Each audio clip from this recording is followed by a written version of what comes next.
그림과 같이 질량이 2kg인 물체가 마찰 없는 수평면에 밀려와서 마찰이 있는 A, B 구간 지나가. 그리고 나서 B에 왔을 때 용수철을 압축하기 시작했어. 이겁니다. 그랬을 때 물체는 운동 방향과 반대 방향으로 5N의 마찰력을 받습니다. 자, 그러면 여기에 대한 설명으로 맞는 거 찾아보세요 라는 문제를 할 겁니다. 칠판 치우겠습니다.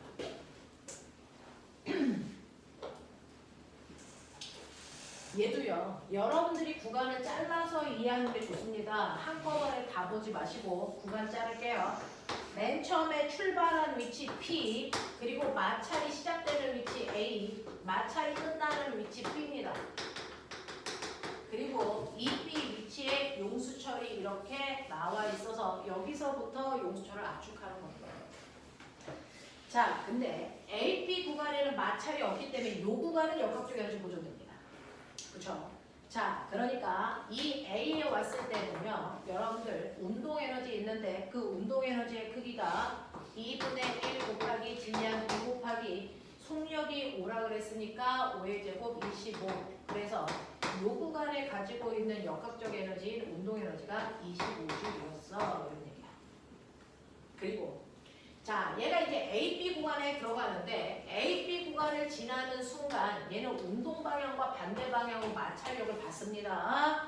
그 마찰력의 크기를 여기서는 5N이라고 줬고 이 마찰이 있는 구간의 길이가 얼마냐면 1m라고 줬으니 이 구간을 지나는 동안 마찰이 한 일을 받습니다. 마찰이 한 일은 운동 방향과 반대 방향이니까 에너지를 감소시키는 일을 받았다는 얘기입니다. 그래서 자, 5N 곱하기 1m니까 마찰이 한 일은 마이너스 5J야. 그거 무슨 말이야? 여길 지나는 순간 무조건 에너지가 5만큼 감소해. 그러면 여기서의 에너지가 25니까 여기 지나가면 20밖에 안 남아. 이 얘기입니다. 그래서 그 20이라고 하는 남아있는 에너지로 용수철을 뭐 할 거야? 압축하는 탄성 에너지로 바뀌고 압축해서 밀고 들어오는 이 구간엔 마찰이 없어. 그러니 20이라는 역학적 에너지 보존돼야 돼. 맞죠? 그래서 여기 밀고 올 때 여기서 에너지가 20이니까 이 20이라는 운동 에너지가요.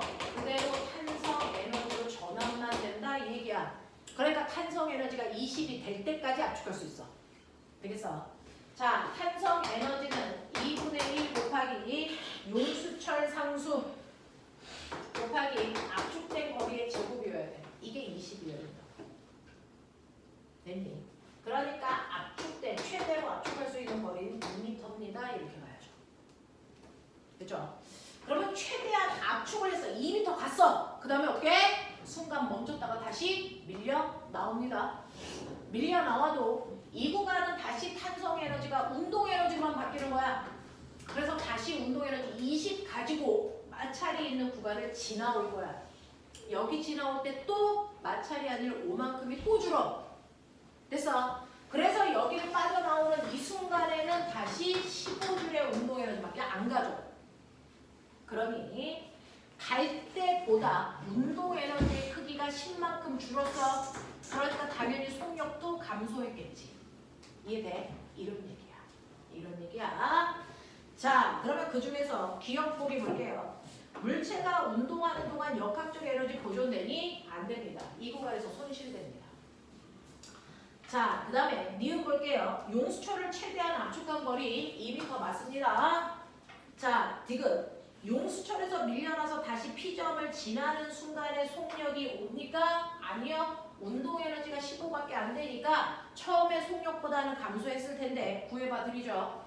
2분의 1 곱하기 2 곱하기 9의 제곱이 15입니다. 이거 날라가요. 그래서 이때 속력은 얼마입니까? 루트 15예요.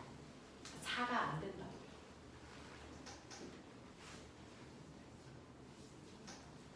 됐죠? 그래서 처음에 속도 5보다 작아졌다는 건 알고 계실 겁니다. 자, 이런 식으로 해서 역학적 에너지에서 고등학교에서 보는 관점을 보여드렸어요. 고등학교에서 보는 역학적 에너지의 관점은 이렇다. 훨씬 더 다양하고 산성 포텐셜 에너지까지 집어넣기 때문에 훨씬 더 어려울 수 있다라는 얘기입니다. 근데 문제를 많이 풀어보셔야 내 거 만들어집니다. 그래서 여러분들이 시간 날 때 그 뒤에 있는 106페이지부터 쭉 넘겨서 푸는데 거기에 고난도라고 되어 있는 109페이지의 7번 문제는 사고력 문제입니다. 그래서 네, 한 번은 틀리더라도 다 한 번은 풀어보십시오. 그리고 나면 시험 끝나고 선생님이 문제를 쭉 풀어드릴 수 있게끔 할게요. 자, 이제 넘어가죠.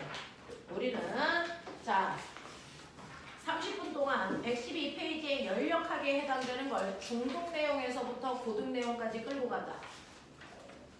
자, 그리고 나면 뒷부분은 상대성 이론인데 우리 상대성 이론을 안 하고 날릴 거다. 알겠어? 그래서 다음에는 이번도 같이 가지고 오시면 된다. 라는 얘기예요.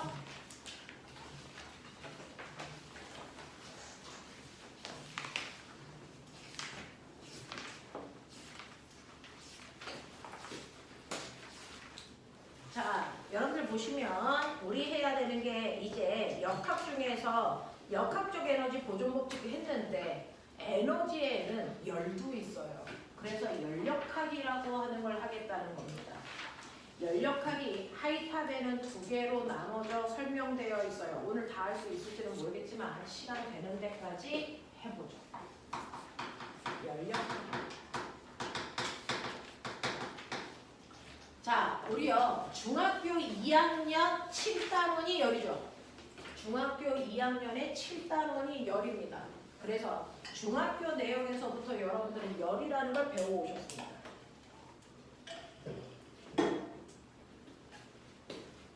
우리가 일상생활에서 쓰는 열이라는 단어의 원래 뜻이 뭘까요? 이거 열이라는 단어는 축약된 단어고요. 이 열의 원래 이름이 열 에너지예요. 이걸 줄여서 열이라고 한 거고 이 열 에너지를 중학교 때는 다른 단어로 썼어요. 중학교 2학년 때는 열 에너지라고 안 하고 뭘로 썼게요? 중학교 2학년 때 열 에너지라는 똑같은 의미를 가지고 있는 말을 다른 말로 썼어요. 열량이라고 불렀어요.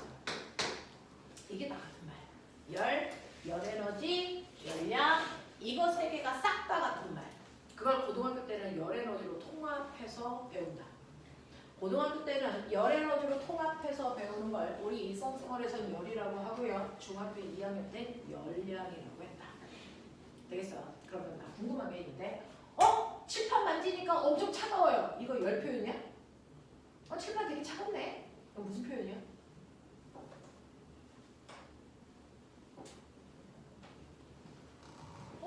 선생님 팔을 만졌더니 되게 따뜻하네? 이거 무슨 표현하고 있는 거야 내가?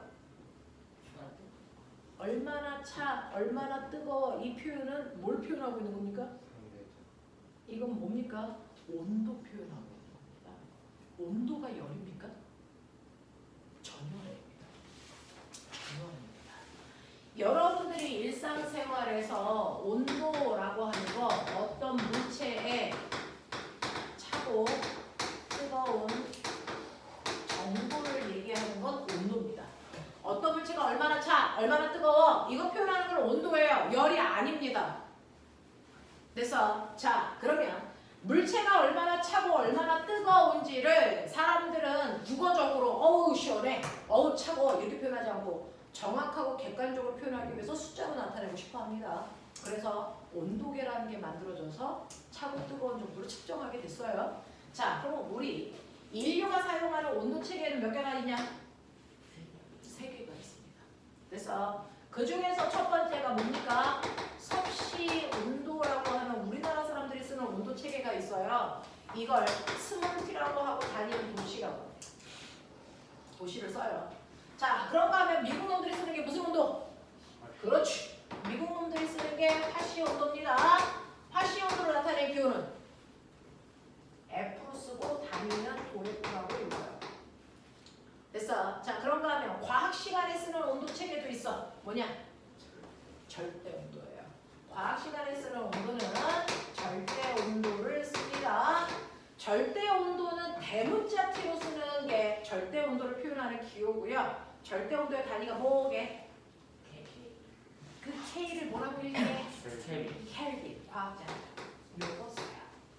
되겠어? 이 세 개의 온도 체계를 지금 현재 우리가 쓰고 있는 거죠. 자, 근데 이 온도 체계는 없었는데 과학자가 만든 거잖아. 그쵸? 저 섭씨라고 하는 사람이 셀시우스라고 하는 사람인데 그걸 중국 새끼들이 중국어로 바꾸니까 화라는 성씨를 가진 사람이래요. 그래서 화씨, 너는 박씨. 됐어? 이거예요, 진짜. 됐어? 그래서 화라는 성씨를 가지고 있는 사람이 만든 온도, 섭이라는 성씨를 가지고 있는 사람이 만든 온도, 그 얘기예요. 그래서 섭씨 온도, 화씨 온도 우리 얘기합니다. 자, 그럼 그 중에서요, 이 온도 체계를 만들 때 기준이 있어야죠. 뭘 만들 때? 자, 섭씨 온도와 화씨 온도를 만드는 기준은 물의 상태 변화를 기준으로 만들어. 그냥 여러분들이 일반반이면 이 과정을 다 없앱니다. 그래서 이걸 직접적으로 물어보는 고등학교 문제는 없습니다. 근데 여러분들이 영재나 과거를 생각하고 있다 그래서 설명하는 겁니다. 되겠냐? 자, 섭씨 온도와 화씨 온도를 만든 기준은 물의 상태 변화를 기준으로 만든 온도 체계입니다. 그죠? 물이 있어요. 이 새끼를 팔팔 끓이죠. 온도를 막 높이다가 물이 끓기 시작하는 온도를 우리는 물의 끓는 점이라고 했죠. 그 물의 끓는 점이 몇 도냐? 몇 도?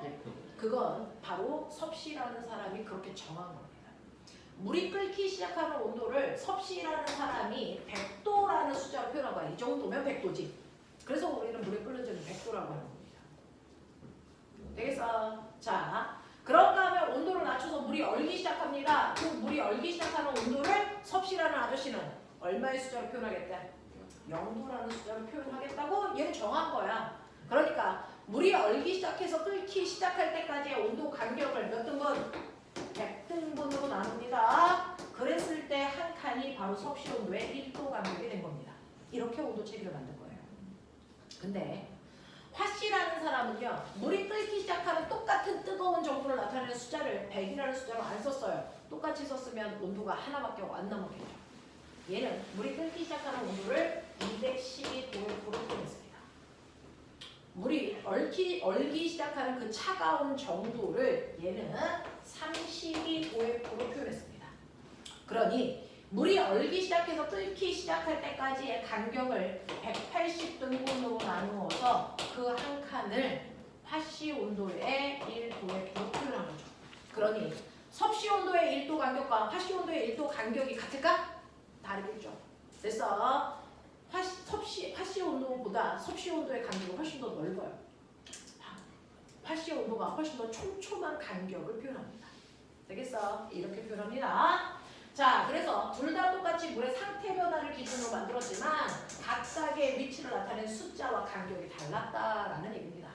이렇게 만든 게 섭씨 온도와 화씨 온도야. 근데 절대 온도는요, 물의 상태 변화를 기준으로 만들지 않았습니다. 뭘 기준으로 만들었냐면, 보면 자, 기체가 있는데 걔를 뜨겁게 할수록 온도가 높아질수록 이 안에 있는 기체의 운동 속도가 뭐해지니? 빨라진다는 얘기는 기체가 가지고 있는 운동 에너지가 커진다는 얘기죠. 그러면 온도가 곧 기체에 뭘 표현할 수 있니? 운동 에너지를 표현하는 거야. 되겠어? 라고 생각해서 이 절대 온도를 만든 켈빈이라는 사람은요, 절대 온도를 그 안에 있는 기체의 운동 에너지 값을 온도로 표현한 거야. 운동 에너지의 크기를 온도로 표현한 겁니다. 되겠어? 그래서 실제로 10켈빈의 온도 속에 있는 기체에 비해 20켈빈 속에 있는 기체의 운동 에너지는 정확하게 몇 배 큰 거니? 2배 큰 거예요. 되겠어? 운동 에너지를 온도로 표현한 게 절대 온도예요. 자, 그래서 여러분들이 보시면요, 우리 섭씨 온도요, 중학교 1학년 때 샤를 법칙 기억나냐? 샤를 법칙이 뭔데?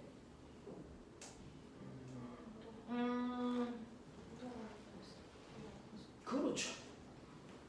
기체의 부피를 변화시킬 수 있는 방법 몇 가지요? 기체의 부피를 변화시킬 수 있는 방법 몇 가지입니까?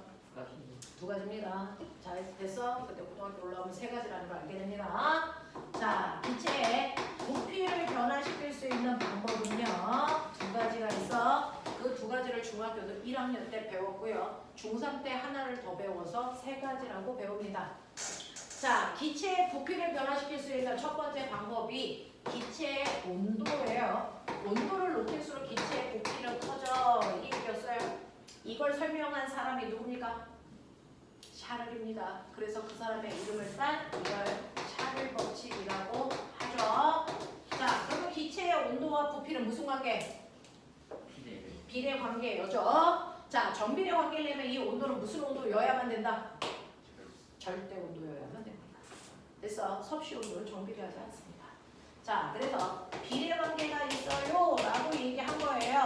그러니 온도와 부피가 비례 관계가 있으니까 여기 부피, 여기 온도, 여기 부피, 정비례 관계가 있어. 자, 근데 섭씨 온도에서는 너네 알아? 섭씨 온도에서는 꼬맹아 0도일 때 기체는 부피가 있니 없니?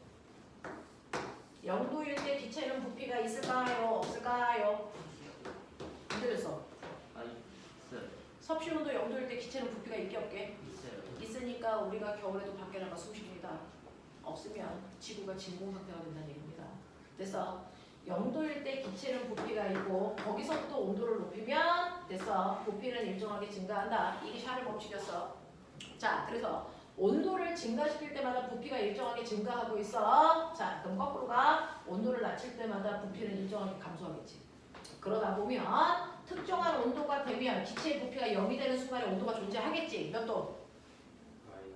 영하 273도죠. 그럼 나는 이 온도를 기준 온도로 만들면 기체의 부피와 온도가 정확하게 비례하겠지. 그러니까 이 기준 온도를 나는 0으로 쓰고 이 온도를 0켈빈 절대 온도의 기준점으로 잡을 거야. 이렇게 했던 사람이 샤를입니다. 그래서 자, 그럼 기체의 부피가 0이 됐다는 얘기는 그 안에 있는 기체는 움직이니 안 움직이니? 안 움직인다는 얘기입니다. 그래서 기체들의 운동성이 없으니까 부피가 0이겠죠. 이때 0켈빈이라는 건 모든 기체의 운동이 멈추는 순간의 온도입니다. 그래서 자, 그랬다가 자, 그래서 이런 식으로 해서 절대 온도가 만들어진 거야. 기체의 운동 에너지를 기준으로 만든 온도가 절대 온도. 되겠냐? 그래서 이때 너네가 본 것처럼 10켈빈일 때보다 20켈빈일 때 기체의 운동 에너지는 정확하게 2배 커. 그래서 네, 하지만 10도인 기체와 20도인 기체를 비교하면 이때 기체의 운동 에너지보다 이때 기체의 운동 에너지가 2배 크다고 얘기할 수 있어? 이건 아니에요. 그래서 섭씨 온도 자체가 기체의 운동 에너지를 기준으로 만들어지지 않았기 때문에 섭씨 온도에서 온도가 2배 커진다고 기체의 운동 에너지가 2배 커지는 건 아니지만 절대 온도가 2배 커지면 정확하게 기체의 운동 에너지는 2배 커집니다. 그래서 운동 에너지를 기준으로 만든 온도가 섭씨 온도고 이때 0켈빈은 모든 기체의 운동을 멈추는 순간의 온도다. 이거예요. 자, 그래서 우리는 앞으로 열도 열 에너지잖아요. 자, 열도 에너지이기 때문에 이 에너지의 값을 측정하기 위해서는 에너지로 표현한 절대 온도로 모든 문제를 해결하겠다. 그래서 우리는 이제 모든 과학에서 온도 계산은 절대 온도로 합니다. 모든 과학에서 온도 계산은 절대 온도로 표현합니다. 물리뿐만 아니라 화학도 그렇습니다. 자, 그러면 우리가 일상에서 쓰고 있는 섭씨 온도를 절대 온도로 바꾸셔야죠. 어떻게 하면 바꿀까요? 섭씨 온도를 어떻게 하면 절대 온도 되지? 섭씨 온도에다가 273을 더 하셔야 돼요. 그래야 절대 온도 됩니다. 외우세요. 섭씨 온도에다가 273을 더 하시면 절대 온도입니다. 그러니 우리가 물에 끓는 점이 100도라고 했는데 이걸 절대 온도로 바꾸시면요. 이 온도는 373켈빈입니다. 물에 어느 점이 0도라고 했죠? 이때 온도가 273켈빈입니다. 그래서 섭씨 온도에다가 273을 더해야 절대 온도 되는 거야. 자, 근데 물이 얼기 시작해서 끓을 때까지 몇 등분이냐 이거? 몇 등분? 이거 100등분이죠. 그러니까 섭씨 온도에서의 온도가 10도 올라가면 절대 온도도 똑같이 10켈빈 올라가는 거야. 1켈빈의 온도 간격이 얘와 얘가 같아요. 알겠습니까? 이런 얘기입니다. 자, 그 다음에 여러분들 하나 알아두셔야 되는 거 기체의 부피를 변화시키는 두 번째 원인도 있어요. 말해봐 이제. 압력이죠. 자, 압력이 커질수록 기체의 부피는 줄어들죠. 무슨 관계 있어요? 반비례 관계가 있다고 누가 그랬어요? 누구? 네, 그래서 이거 보일 법칙입니다.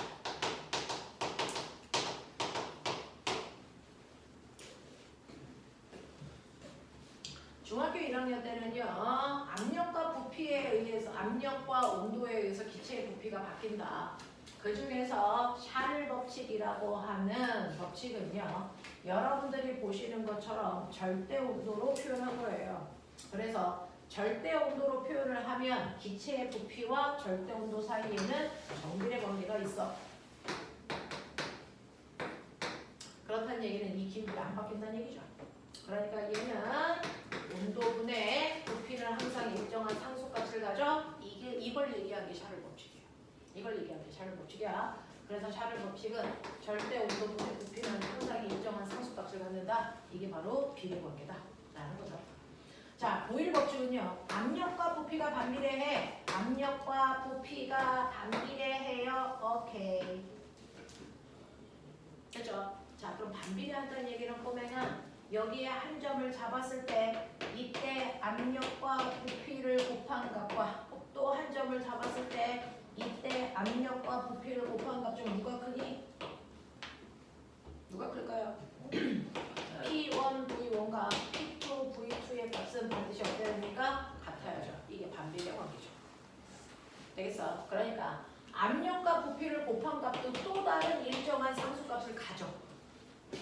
압력과 부피를 곱한 값이 또 다른 상수값을 가져. 자, 그랬을 때 나 물어볼게요. 어쨌든 얘도 상수, 얘도 상수. 그럼 이 두 상수가 같아? 이 값이 1이면 얘도 1이어야 돼 반드시? 그건 아니죠. 됐죠? 자, 일정한 값을 갖기는 하지만 이때 이 상수값과 이 상수값은 같지는 않습니다. 그러면 이제 나는 그러면 이 둘을 동시에 만족하는 특별한 상수는 존재하지 않을까? 이게 궁금한 거죠. 이 둘을 동시에 만족할 수 있는 상수가 없어? 난 이걸 구하고 싶어. 그래서 온도와 부피가 비례하고 압력과 부피가 반비례하는데 이 둘을 동시에 만족할 수 있는 나는 특별한 상수를 구하고 싶다. 이 상수를 우리는 기체 상수라고 합니다. 그래서 보일-샤를 법칙을 합해서 우리는 기체상수라는 걸 구합니다. 자, 그래서 보시면 이 기체상수를 그래서 어떻게 구하냐면 모든 기체를 표준 상태로 갖다 댑니다. 스탠다드한 온도와 압력 상태를 STP 조건이라고 해요. 표준 상태. 그래서 모든 기체는 0도씨 1기압에서 모든 기체는 한 덩어리를 우리는 기체들을 세는 단위를 연필은 다스로 세죠. 기체는 뭘로 세요? 1몰이라는 덩어리만큼이 들어갈 수 있는 공간이 22.4L라는 걸 중학교 3학년에 가면 배웁니다. 저 얘기를 누가 했을까요? 1단원에 나와 있는데 개놈의 새끼. 아보가드로. 너네 배웠지? 중학교 3학년 화학 내용 아보가드로 법칙. 되겠어? 이거 아보가드로가 얘기한 거예요. 모든 기체는 0도씨 1기압에서 그래서 22.4L의 모든 기체는 같은 개수만큼 들어있다. 그 같은 개수를 1몰로 놓은 겁니다. 자, 이 조건을 집어넣을게요. 자, 여러분들이 보시는 것처럼 온도와 부피는 비례하고 압력과 부피는 반비례하는 걸 관계를 성립하는 특별한 상수값을 구하고 싶어.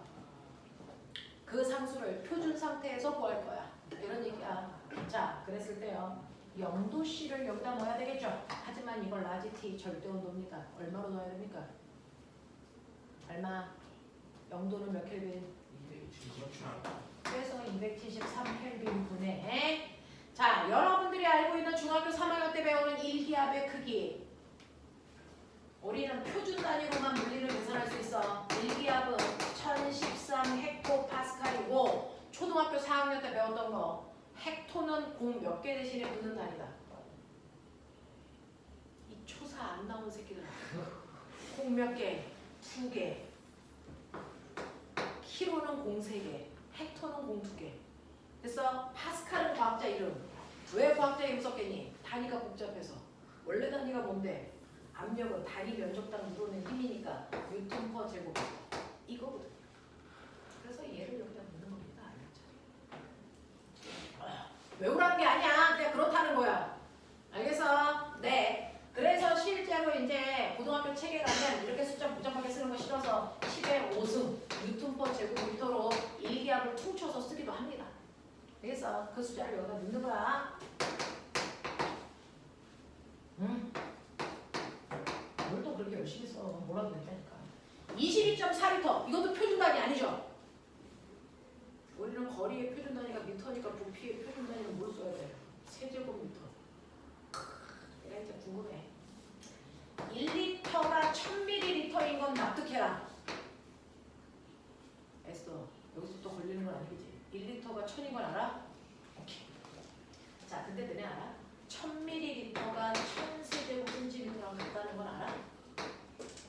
이제부터 알면 돼. 이제부터 알면 돼. 그래서 이제 내가 궁금해. 1리터는 몇 세제곱미터야? 네. 얼마? 뭐가요? 저 개새끼야. 1리터가 몇 세제곱미터냐고. 1000? 1000 같은데. 지랄 같은데. 잘 거였어요. 네, 1000분의 1이죠. 아. 내가 1세제곱미터가요 10의 6승 세제곱센티미터예요. 당연하잖아. 그래서 100cm 곱하기 100cm 곱하기 100cm니까. 알겠어? 그래서 얘는 10의 마이너스 3승이다. 그런 얘기야. 그래서 뭐라 알라는 얘기는 아니고 그냥 그렇다는 거지. 그래서 얘는 계산할 때 22.4 곱하기 10의 마이너스 3승 세제곱미터로 집어넣어서 기체 상수를 구하죠. 화학 시간에 그냥 집어넣어요. 22.4리터 1기압 그냥 집어넣습니다. 물리 시간에 단위 환산해서 넣습니다. 그래서 이 값으로 구한 기체 상수인 얘를 우리는 0.08이 이렇게 나옵니다. 그래서 기체 상수를 구하죠. 왜냐? 자, 근데 이건 기체가 1몰 있을 때 그래요.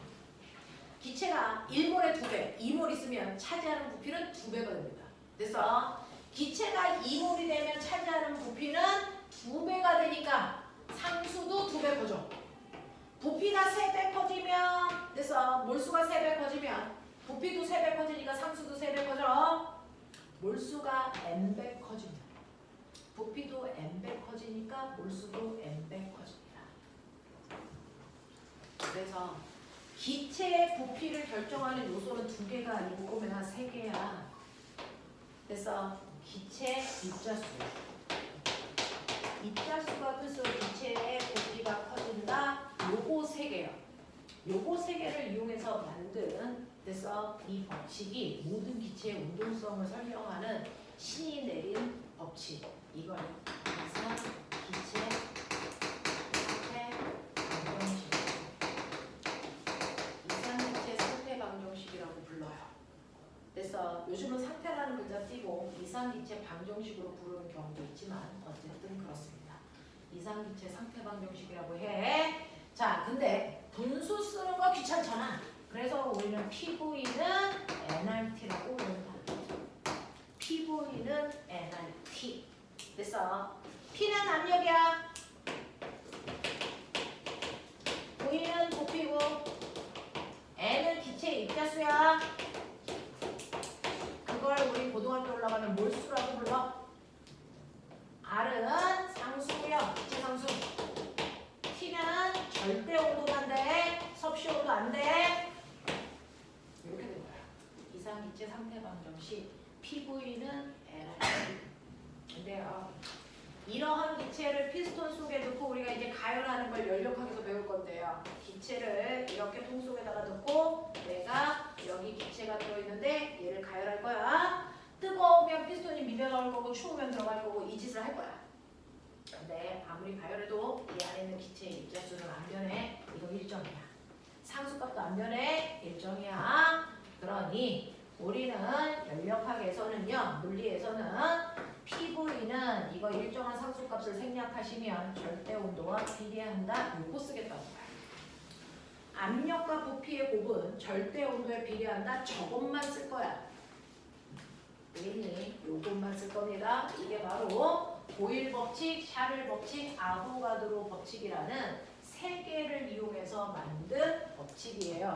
이게 이상기체 방정식이라는 겁니다. 그래서 이상기체 방정식은 이 세 개를 이용해서 PV는 nRT다. 그래서 PV가 절대 온도와 비례한다는 거. 요거 사용해서 모든 문제 풀 겁니다. 연력하면. 되죠? 자, 그러면 여러분들이 보시는 것처럼 이런 식으로 차고 뜨거운 정도 온도를 표현했고, 됐어? 이상기체 상태 방정식 만들었어. 자, 그래서 물체의 온도를 쟀어. 그랬더니 꼬매가 됐어. 온도가 다른 두 물질을 접촉하게 된 거야. 반쪽은요 80도의 뜨거운 물이 있고 반쪽은 20도의 차가운 물이 있어. 자, 이렇게 온도가 다른 두 물질을 접촉하면 어떤 일이 발생하냐? 열의 이동에 의해서 열이 같아질 때까지, 됐어? 온도가 같아질 때까지 열이 이동합니다. 자, 그래서 이렇게 온도가 다른 물질을 접촉하는 순간 열의 이동이 생긴다. 그 열의 이동은 반드시 고온의 물체에서 저온의 물체 쪽으로만 이동합니다. 고온의 물체에서 저온의 물체 쪽으로 열이 이동하게 되면 당연히 뜨거운 물체는 열을 잃었으니까 온도는 낮아질 겁니다.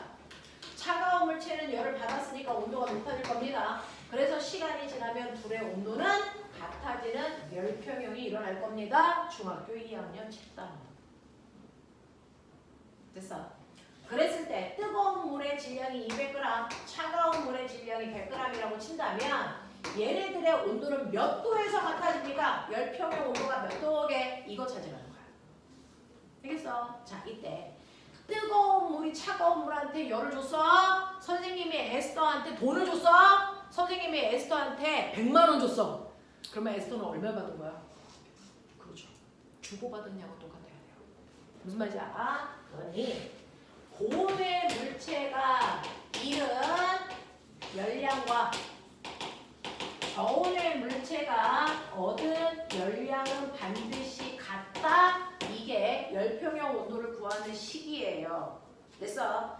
이때 이동한 열의 양, 됐어? 열이 이동하는데 이동한 열의 양을 우리 뭐라고 한다? 그걸 열량이라고 합니다. 고온의 물체에서 저온의 물체로 이동한 열의 양을 열량, 그걸 이제 고등학교 때는 열에너지라고 합니다.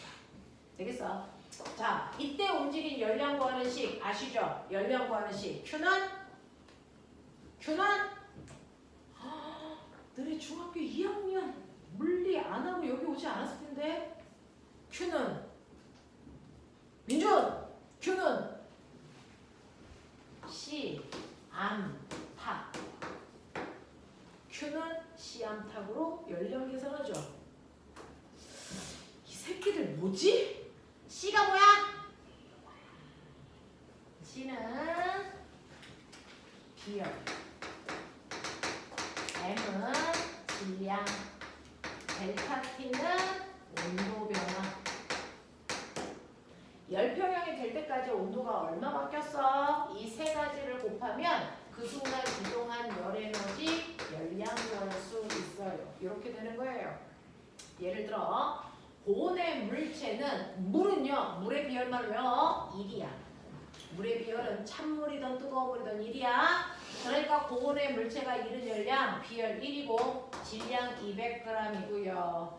온도 변화는 높은 온도에서 낮은 온도 빼면 되니까 80 빼기 T. 저온의 물체가 얻은 열량도 물이니까 1, 찬물의 질량은 100g이니까 100. 온도 변화는 항상 높은 온도에서 낮은 온도 빼야 돼. 그러니까 T 빼기 20 요거예요. 쓸데없는 숫자는 날리고 계산하자. 그러니까 160-2T는 T-20. 그러니 3T는 180, T는 60. 와, 60도에서 열평형 됐네. 요 얘기입니다. 그러면 60 된다 그랬으니까 여기 아무데나 한쪽에 60 집어넣으면 그 시간 동안에 이동한 열의 양이 나와. 그래서 계산하시면 이때 이동한 열의 양이 4,000이구나 라는 거 계산할 수 있죠. 그러면 열량의 단위가 뭔데? 열량의 단위는 여자애들 맨날 음식 먹을 때 보는 그 열량 단위 새끼야. 뭐야? 칼로리 또는 킬로칼로리지. 그럼 이 새끼는 킬로칼로리야 칼로리야? 뭐가 결정해 단위? 질량 단위가 결정합니다. 질량 단위를 g으로 쓰셨으면 열량 단위는 칼로리로 나오고요. 질량을 킬로그램으로 바꿔서 넣었으면 열량 단위는 킬로칼로리가 나오는 거예요. 되겠어? 그래서 지금 이동한 열의 양은 4,000칼로리, 다시 말해서 4kcal의 열량이 이동했습니다. 이렇게 계산할 수 있어요. 됐어? 이게 바로 열 에너지입니다. 되겠냐? 자, 그럼 이 열 에너지가 어떤 일을 발생시키는지는 시험 끝나고 나서 하죠. 오늘은 여기까지만 해서 숙제는 1과 에너지 뒷부분에 못 푼 것만 하시면 되고요. 다음 주에 와서 열 카트 처음부터 해주세요 라고 하면 되겠습니다. 시험 잘 보고 2학년은 시험 끝나고 시험지를 가슴에 품고 와라. 하나라도 틀리면 뒤진다. 가슴에 품고 오십시오. 틀리지 말고 오십시오. 고생하셨습니다.